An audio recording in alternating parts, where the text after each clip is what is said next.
notre objectif, c'est de former des joueurs et des joueuses qui puissent être dans les 20 meilleurs joueurs du monde.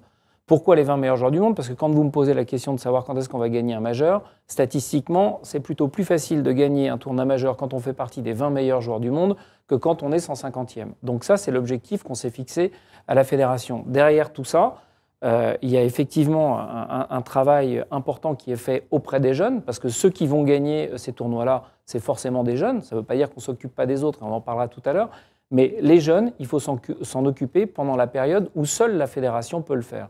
Et cette période-là, c'est la période jusqu'à 18 ans, jusqu'à leur passage professionnel. Et il y a un ranking amateur mondial qui existe, comme le ranking professionnel, et il faut déjà être parmi les 20 meilleurs joueurs du monde quand on est amateur. Parce que 92% des joueurs qui font partie aujourd'hui des 20 meilleurs professionnels du monde ont fait partie des 20 meilleurs amateurs du monde. Ce centre de performance, c'est une véritable satisfaction pour moi, parce qu'il a fallu qu'on apprenne un métier totalement nouveau.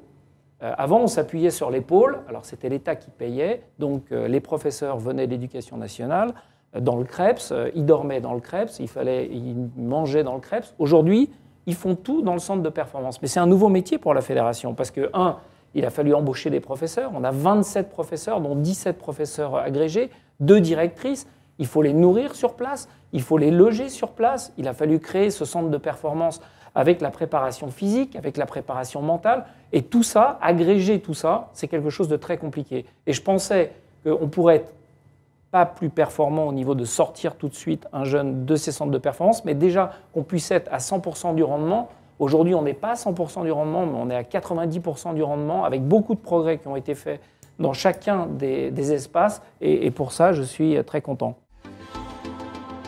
Moi, je ne suis pas pour les Saoudiens ou pour le PGA Tour et l'European Tour. Moi, je suis pour le golf. Et je pense que de mener un combat comme on mène ce combat, les Américains et les Saoudiens se mènent ce combat, c'est très mauvais pour notre sport en général. On n'a pas les moyens de se payer une division telle qu'elle est aujourd'hui. Et un chiffre que je ne pouvais pas accepter, c'était qu'on avait 70% des enfants qui abandonnaient le golf après 3 ans de pratique. Et ça, c'était dramatique, parce que quand on nous dit il faut arriver à trouver plus de jeunes qui jouent notre sport, je me disais c'est bien d'en trouver plus, mais il faut aussi essayer de comprendre pourquoi est-ce qu'ils s'arrêtent et éviter l'hémorragie. Or, pourquoi est-ce qu'ils s'arrêtent? Si vous alliez dans des écoles de golf, alors je ne dis pas que tout a changé en l'espace de 3 ans, mais en tout cas, je peux vous garantir qu'il y a encore jusqu'à 3 ans, les enfants, ils étaient le plus souvent parqués aux practices. Et surtout, on les emmenait le moins possible sur le parcours, parce que le parcours, c'est pour les grands, et c'est surtout pour les seniors qui peuvent y aller tout au long de la semaine. Donc ça a changé. On a mis en place une réforme qui a été, premièrement, la réforme du challenge des écoles de golf, et qui organise à l'intérieur des écoles de golf un certain nombre d'animations qui poussent les enfants à aller sur le parcours. Ensuite, pour aller encore plus loin, on a créé les Junior Series. Ce sont des compétitions qui sont organisées à l'intérieur du club, 6 compétitions minimum, 1 par mois à partir du mois d'avril jusqu'au mois de septembre, avec un classement, et c'est la fédération qui envoie les dotations qui sont offertes par Colas, notre sponsor. On avait 70%, ça voulait dire que, oui, il en restait plus que 30%. Aujourd'hui, il en reste 47%. Donc ça veut dire que l'hémorragie, elle est passée de 70 à 53 en l'espace de 2 ans. Et pourquoi? Parce que les enfants vont sur les parcours et jouent sur le parcours. Et l'année prochaine, on remet en place l'équivalent de ce que les anciens connaissaient, le brevet sportif, qui permet aux enfants de moins de 16 ans de jouer gratuitement sur tous les parcours. Alors évidemment, il faut être inscrit dans une école de golf, il faut évidemment avoir sa licence, il faut avoir un index minimum que j'ai oublié, mais je sais en tout cas que c'est 16 ans, et c'est quelque chose de très important parce qu'il y a des parents qui n'ont pas les moyens d'emmener leurs enfants forcément sur d'autres parcours que le leur et de découvrir de nouveaux parcours. La façon dont le golf a été attaqué cet été était forcément injuste, et puis on voit bien que d'ailleurs le problème lié au golf s'est très vite transposé après sur un problème de classe, c'est-à-dire que le golf a été utilisé avec l'image qu'on traîne d'un sport élitiste et d'un sport de riche. On en reviendra un peu plus tard. Voilà, et d'un sport de riche. Et c'est les attaques qu'on a eues derrière. Parce qu'évidemment, on a des arguments solides pour montrer que les golfs sont plutôt un appui d'un point de vue écologique qu'un ennemi. On est en train de réfléchir, notamment avec l'Agence des espaces verts qui dépend de la région parisienne, de créer des pépinières géantes de façon à ce qu'on puisse produire nos propres graminées et arriver à les proposer à prix coûtant au golf. Parce que évidemment c'est déclenchant. Si vous avez un produit qu'on peut arriver à faire baisser de moitié, je pense que ça peut inciter les golfs à vouloir changer leur graminées. On sent bien que pointe en trame de fond la question de la facture écologique pour la filière. Est-ce qu'aujourd'hui, vous avez le sentiment que l'ensemble de la filière, l'ensemble des acteurs a bien pris conscience des enjeux qui pèsent sur eux? Disons qu'avec ce qui s'est passé cet été, ça a été un accélérateur. C'est-à-dire qu'il y en a qui ont compris tout de suite, il y en a qui ont compris un peu moins rapidement, et puis il y a ceux qui n'avaient rien compris. On a gagné un cran partout. C'est-à-dire que ceux qui s'étaient déjà engagés ont été encore plus loin. Ceux qui étaient sceptiques aujourd'hui se disent on est forcément obligé d'y passer. Et puis ceux qui se disaient non mais la transition écologique c'est pour les autres et qui n'ont pas eu l'autorisation d'arroser cet été, parce que je le rappelle, sur 700 golfs que compte notre pays, on en a quand même 71 qui ont été privés d'arrosage total. Donc ça oblige quand même, donc les écologistes, quand ils nous disent qu'on a des dérogations pour pouvoir arroser, nous on a 10% des golfs qui n'ont pas été arrosés. Je ne pense pas qu'il y ait 10% des communes françaises qui ont été coupées d'eau du jour au lendemain. Donc on a fait beaucoup plus d'efforts que tout le monde, que tout le reste. Chaque golf a bien porté plainte.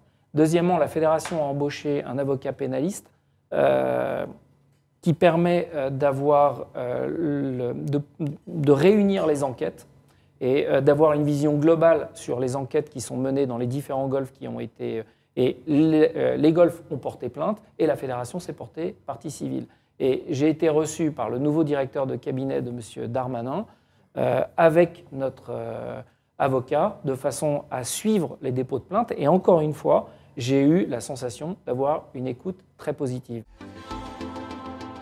Depuis le Covid et depuis justement les problématiques de sécheresse, je pense que les golfeurs ont compris que c'était important d'avoir une fédération forte et que cette fédération forte, il fallait la soutenir et pas seulement prendre sa licence parce qu'on joue des compétitions. Il faut prendre sa licence pour soutenir sa fédération, pour pouvoir continuer à jouer au golf. Parce que quand je défends les golfs par rapport aux attaques terroristes, je ne défends pas que ceux qui font des compétitions. Je défends aussi ceux qui font du golf loisir et qui parfois ne prennent pas leur licence.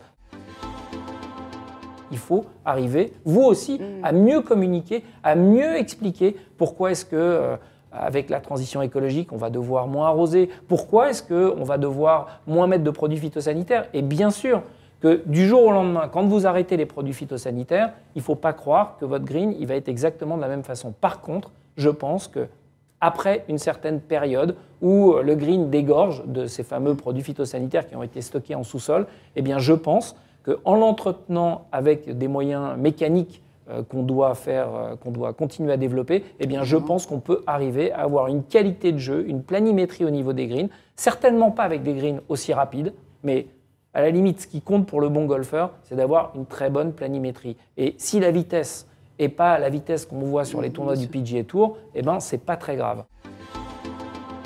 Cette image de sport de Nanty, elle nous colle à la peau parce que historiquement, c'est vrai que le golf a été joué par des gens qui avaient des moyens plus élevés que la moyenne. Mais aujourd'hui, vous pensez bien, quand on devient la 4e fédération nationale en termes de nombre de licenciés, toutes les personnes qui jouent, les 442 000, ne sont pas des nantis. Demain, si on veut se lancer dans la démocratisation du golf, qu'on prend des youtubeurs, mais il y a aussi des golfeurs qui n'ont pas envie de ça. Donc tout est une question de bon équilibre. Et il ne faut pas qu'on veuille démocratiser le golf et qu'on perde nos valeurs. Et nos valeurs, ce n'est pas celles d'un sport de nantis, c'est d'un sport universel qui est aujourd'hui pratiqué dans tous les pays du monde, contrairement à de grands sports américains qui, eux, ne sont pratiqués qu'aux États-Unis ou dans quelques autres pays. Le golf, c'est pratiqué dans plus de 170 pays dans le monde. Donc, c'est cette image-là qu'on doit arriver à travailler, et en tout cas, vous pouvez compter sur la fédération pour le faire, mais il faut que ce soit fait avec beaucoup de dosage. Pour jouer au golf, il faut de la discipline, il faut de la rigueur. Pour les enfants, notamment, c'est de leur donner la possibilité. On avait, lors de la Ryder Cup, organisé un Ryder Cup Medical Forum. Et on avait un très brillant professeur de Sainte-Anne qui était venu et qui nous avait expliqué quels étaient les points très importants sur le cerveau des enfants, le fait d'évoluer dans ce qu'il appelait le greenness, donc dans des endroits de nature. Donc, ne serait-ce que pour un enfant de se trouver dans la nature, c'est évidemment bon. Le fait de le retirer de ces tablettes, c'est évidemment bon. Et il y a un sujet dont on ne parle pas et dont on va, à mon avis, beaucoup parler, c'est l'obésité. Et l'obésité, la seule façon de lutter contre l'obésité, c'est de bouger et c'est de faire du sport. Et à mon avis, le golf, c'est le sport de toute une vie. On l'a dit, on peut commencer très jeune, on peut terminer jusqu'à la fin de ses jours, on peut jouer au golf. Et je pense en tout cas qu'on a de nombreux arguments à démontrer que le sport santé, c'est extrêmement important et a des atouts très importants pour arriver à séduire les jeunes golfeurs. Entre 2009 et 2022, la licence, avec les 3 € de la Ryder Cup inclus, n'a augmenté que du montant de l'inflation. Ce qui veut dire, entre parenthèses, que ça reviendrait à dire que la Ryder Cup, elle a été organisée gratuitement. Et c'est même mieux que ça, puisque la Ryder Cup, elle a dégagé des marges bénéficiaires qui ont pu être réinvesties dans les projets de la fédération. La licence, aujourd'hui, sur un budget de 32 millions, ça représente 20 millions. Donc c'est beaucoup. Ça veut dire qu'on est relativement dépendant du montant de la licence. Et c'est ce que je disais aussi tout à l'heure, la fédération n'est pas une fédération qui ne se bat que pour ceux qui font des compétitions. Quand on parle de transition écologique, c'est pour tous les golfeurs. Quand on parle de formation pour la filière, c'est pour tous les golfeurs. Donc, il faut prendre sa licence et il faut soutenir la fédération. Et là, on a augmenté de 1 €.